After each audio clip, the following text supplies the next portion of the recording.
নজর রাখবো পরবর্তী সংবাদে। বেআইনিভাবে বসবাস করা নাগরিকদের এবার ছাড়তে হবে আমেরিকা, এমনটাই নির্দেশ দেওয়া হচ্ছে এবং সেই সঙ্গে আমেরিকা ছেড়ে চলে যেতে বলা হচ্ছে। বিশেষ করে মার্কিন প্রশাসনের পক্ষ থেকে এই বিজ্ঞপ্তি জারি করা হয়েছে। 30 দিনের বেশি আমেরিকাতে রয়েছেন এমন বিদেশি নাগরিকদের নাম নথিভুক্ত করার নির্দেশ দেওয়া হয়েছে। নাম নথিভুক্ত না করলে জেল এবং জরিমানা দুই হবে। বিস্তারিত যাব, আমাদের সঙ্গে যুক্ত হয়ে গেছে প্রতিনিধি রাজীব দত্ত। রাজীব, কি জানতে পারছো?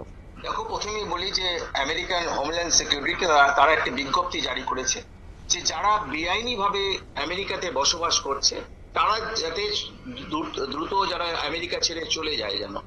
এবং সেই সঙ্গে বিজ্ঞপ্তিতে যেটা বলা হয়েছে, যারা 30 দিনের বেশি আমেরিকায় রয়েছে তাদের সরকারিভাবে নাম নথিভুক্ত করার কথা বলা হয়েছে। এবং যদি নাম নথিভুক্ত না করা হয় করে তারা, তাহলে কিন্তু পরবর্তী ক্ষেত্রে তাদের কিন্তু দেশে ফেরত পাঠানো তো হবেই, তার আগে জেল এবং জরিমানা দুটোই হবে। এবং এইটা কিন্তু ট্রাম্প প্রশাসন কিন্তু একদম স্পেসিফিক বিজ্ঞপ্তি জারি করে বলেছে যে দ্রুত তাদের দেশ ছেড়ে যারা এখানে বসবাস করার যোগ্য নয়, বিদেশি নাগরিক অথচ বেআইনি ভাবে এই আমেরিকাতে বাস করছে, এটা কিন্তু তাদের এখনই ছেড়ে চলে যেতে বলা হচ্ছে।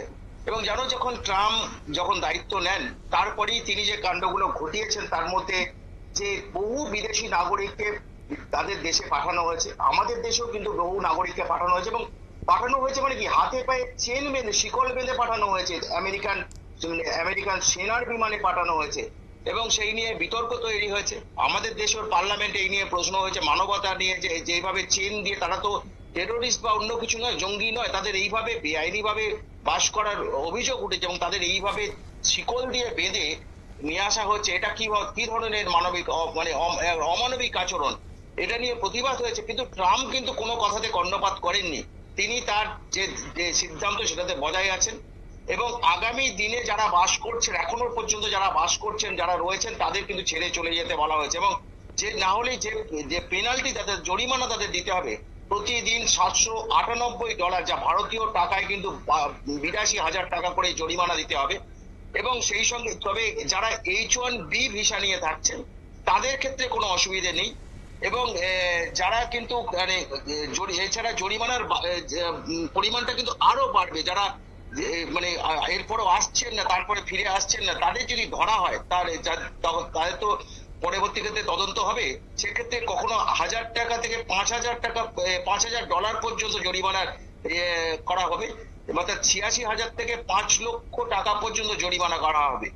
এবং যেটা একদম চরম সময়সীমা বেঁধে দেওয়া হয়েছে যে দ্রুততার সঙ্গে চলে যেতে হবে বিদেশি নাগরিকদের।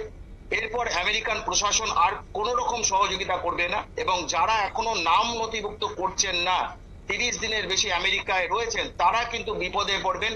জরিমানা, জেল দুটোই কিন্তু তাদের হবে তারা যদি নাম নথিভুক্ত না করেন। অর্থাৎ আমেরিকার প্রশাসন অত্যন্ত কড়া বিদেশি নাগরিকদের নিয়ে, যারা বেআইনি ভাবে বলছে, যারা বেআইনি ভাবে বসবাস করছে, তাদের কোনোভাবেই আমেরিকাতে থাকতে দেওয়া হবে না। এই নিয়ে আমেরিকার হোমল্যান্ড সিকিউরিটি ইতিমধ্যে বিজ্ঞপ্তি জারি করেছে। শতাব্দী, ধন্যবাদ। আপনারা শুনলেন, অর্থাৎ দ্বিতীয়বার প্রেসিডেন্ট হিসেবে দায়িত্ব নেওয়ার পর ডোনাল্ড ট্রাম্প বিভিন্ন দেশে নাগরিকদের নিজ নিজ দেশে ফেরত পাঠিয়েছেন। আর এই নিয়ে তৈরি হয়েছিল বিতর্ক, কিন্তু তিনি তার সিদ্ধান্ত থেকে সরে আসেননি। আমেরিকাতে বেআইনিভাবে বসবাসকারী সকলকে চলে যেতে বলা হচ্ছে। সেই সঙ্গে সরকারি খাতায় নাম নথিভুক্ত করার পরামর্শ দেওয়া হচ্ছে। 30 দিনের বেশি যারা বসবাস করছেন এমন বিদেশি নাগরিকদেরকে চিহ্নিত করে তাদেরকে বলা হচ্ছে যে তারা যেন অতি দ্রুত সেই আমেরিকা ছাড়েন, নয়তোবা তাদের বিরুদ্ধে জেল এবং জরিমানা নির্দেশ দিয়েছে আমেরিকার প্রশাসন। নিয়ে নিয়েছি ছোট্ট একটি বিজ্ঞাপন বিরতির সঙ্গে থাকুন।